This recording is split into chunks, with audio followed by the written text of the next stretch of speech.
Brad Owen recently wrote a long, unflinching confession on X that stopped the poker world in its tracks. In it, Owen didn't talk about a bad session or a rough stretch at the tables. He went deeper. He talked about a $400,000 downswing, imposter syndrome, physical and mental burnout, the crushing isolation of an elite career, and a growing frustration with the very industry he helped build. What he wrote was not just a personal confession, it was a mirror held up to an entire industry. Let's start with the numbers because Brad Owen did not shy away from them.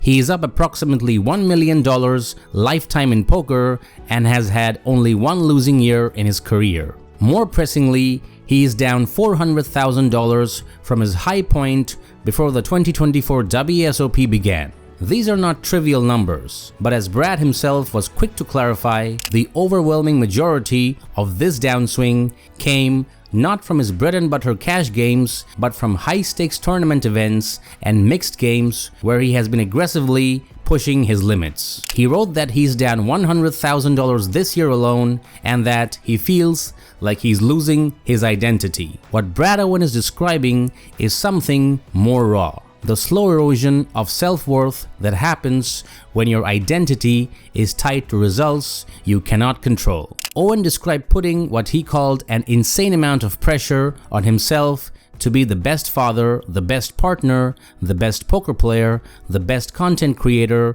and the best ambassador, all simultaneously. He said that he fears that if he turns off the machine, even briefly, he might not be able to turn it back on. And the burnout is real. Owen revealed that his health is deteriorating. He said he simply cannot keep up the pace he's maintained over the last several years. He acknowledged that time with his family is what makes him most happy, and yet that is precisely what he gets the least of. There is a brutal irony in that. He's built a life that looks from the outside like the ultimate freedom.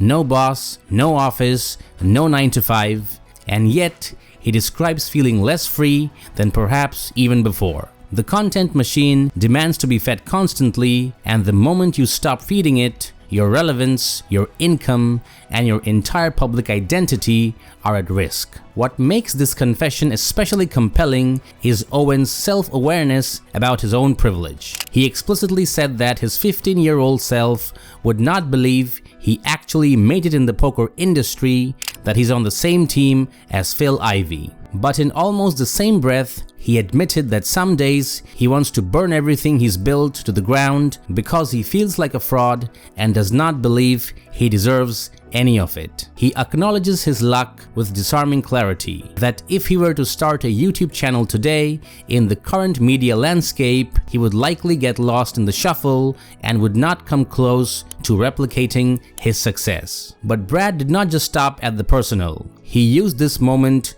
to level some pointed criticism at the poker industry itself, and this is where the post becomes something more than a personal confession. Brad said plainly that he hates YouTube Shorts, and more significantly, he hates the direction poker content is heading, towards sensationalism over responsibility. He argued that too many creators today are content creators first and poker ambassadors second, doing the most exciting thing rather than the most responsible thing. He is critical of himself here too, admitting that he has justified making reckless plays in certain spots specifically to generate interesting video content and chase tournament glory. He takes direct aim at the shift in sponsorship culture, pointing out that top-level players like Jeremy Osmus, Seth Davis, and Steven Chidwick are now showing up with cameras and tripods at tournament tables, not because they aspire to be content creators,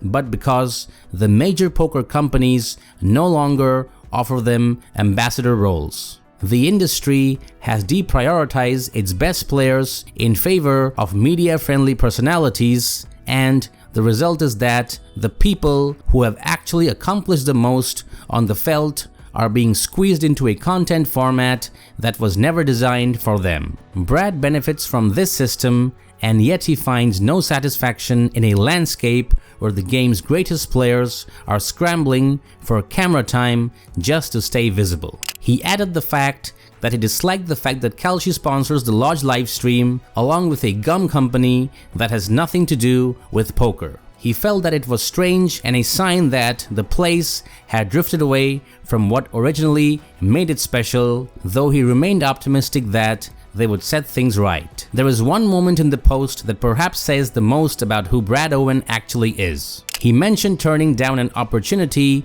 to promote side gambling games. He turned the money down because he could not, in good conscience, promote gambling products where the player has no realistic path to winning in the long run. He said that if he had taken it, he would have felt that he completely sold out. He knew he could promote poker in a good conscience because he is a living proof that someone can succeed at it. He ended his post stating that Andrew Neeme deserved a place in the Poker Hall of Fame for revolutionizing the game in two major ways, through meetup games and vlogging, which he felt had inspired more players than most anything else in recent decades. He also argued that the WSOP should move its Bahamas event to January and stop awarding so many online bracelets. He did not understand how people could tolerate shameless promotions so easily.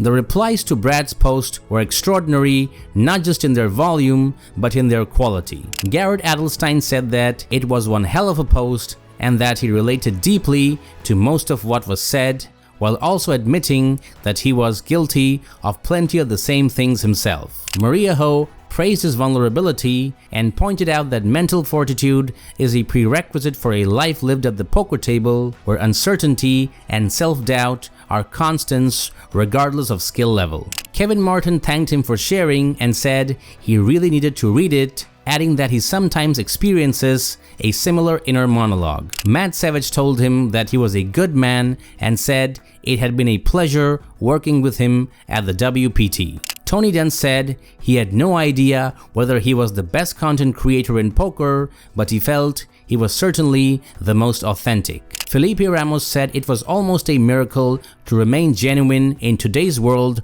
rather than becoming a fake social media ambassador and to continue speaking one's mind. As you see, Brad's post did not go unnoticed. The response from his peers was immediate and warm, but responses, however supportive, don't fix systemic problems. What Brad Owen has done, perhaps more than anything, is crack open a conversation that the poker world desperately needed, about what we ask of the people who keep the games alive, about the content we reward and the content we ignore, and about the hidden costs of building a life at the poker table. Whether the industry is ready to listen is a different question entirely.